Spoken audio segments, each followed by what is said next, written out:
Hello everyone, আসসালামু আলাইকুম। New একটা ভিডিও দেখার জন্য ওয়েলকাম জানাচ্ছি। আজকে আপনাদেরকে তৈরি করে দেখাবো গার্লিক চিলি অয়েল। যে কোনো চাইনিজ ফুডে কিন্তু চিলি অয়েলের প্রয়োজন হয়, তো আপনাদের কাছে আশা করি ভালো লাগবে এই চিলি অয়েলের রেসিপিটা। কিভাবে খুব সহজে আপনারা বানিয়ে এটা সংরক্ষণ করে রাখতে পারবেন। চলুন ফুল ভিডিওটা দেখে আসি। প্রথমেই আমি চিলি অয়েলটা বানিয়ে নিব।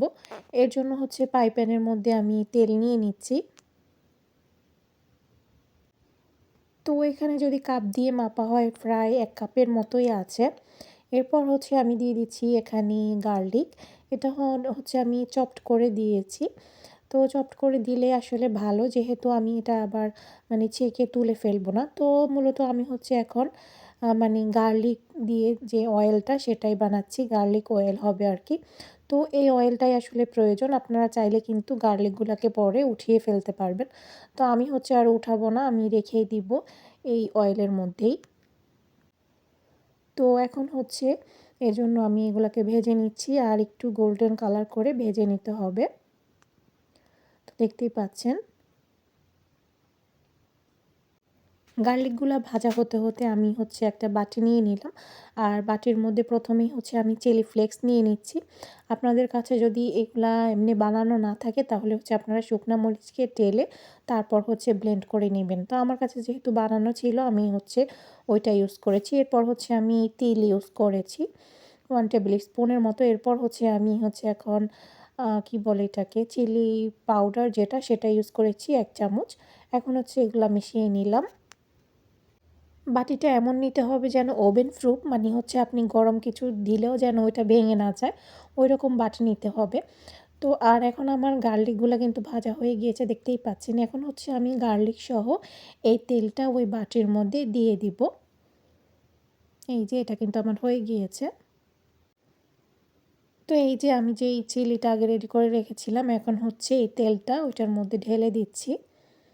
এই যে সবগুলাই আমি দিয়ে দিয়েছি। তো আপনি যদি বাটি যদি ওভেন প্রুফ না নেন, সেক্ষেত্রে আপনার বাটিটা ভেঙে যাওয়ার চান্স থাকবে, যেহেতু গরম তেল, একদম ফুটন্ত গরম তেলটাই কিন্তু দিয়ে দিতে হবে। এখন আমি এটাকে নেড়ে চেড়ে নিচ্ছি, আর কিন্তু চিলি অয়েল দেখতেই পাচ্ছেন তৈরি হয়ে গিয়েছে। আর খুবই সুন্দর কিন্তু একটা গ্রান বের হয়েছে এটা থেকে।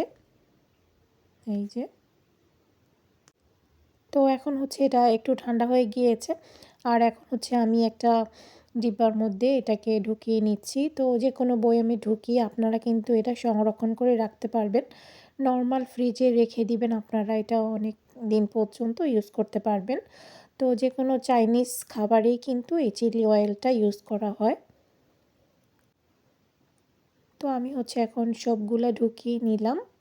তো আমার চিলি অয়েলটা কিন্তু এখন তৈরি হয়ে গিয়েছে, দেখতেই পাচ্ছেন কত সহজেই কিন্তু চিলি অয়েলটা তৈরি হয়ে যায়।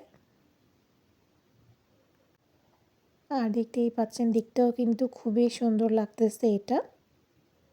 এই যে তো ওই চিলি অয়েলটা দিয়ে আমি ডিপিং সস বানিয়েছি, এখন মোমোজের উপর দিচ্ছি। তো ডিপিং সস বানানোর জন্য 2 টেবিল চামচ চিলি অয়েলের সাথে আপনি লেবুর রস মিলাবেন 2 টেবিল চামচ, তার সাথে সয়া সস মিলাবেন, তার সাথে আপনি ধনেপাতা মিলাবেন, তার সাথে পানি মিলিয়ে আপনাকে ডিপিং সসটা তৈরি করতে হবে। আর এটা আপনি মোমোজ দিয়ে খাবেন, মোমোজের উপরে এভাবে করেও আমার মতো সার্ভ করে দিতে পারবেন। তো আশা করি আপনাদের কাছে ভালো লেগেছে চিলি অয়েলের রেসিপিটা।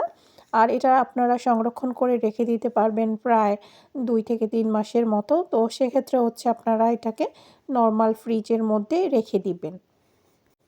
আশা করি আজকের চিলি অয়েলের রেসিপি আপনাদের কাছে ভালো লেগেছে। নেক্সট অন্য কোনো ভিডিও নিয়ে আবার চলে আসবো। সেই পর্যন্ত সবাই অনেক বেশি ভালো থাকবেন। আর এটা কিন্তু আপনারা যে কোনো চাইনিজ ফুডে ইউজ করতে পারবেন। তো আজকের মতো এখানেই বিদায় নিচ্ছি। আল্লাহ হাফেজ।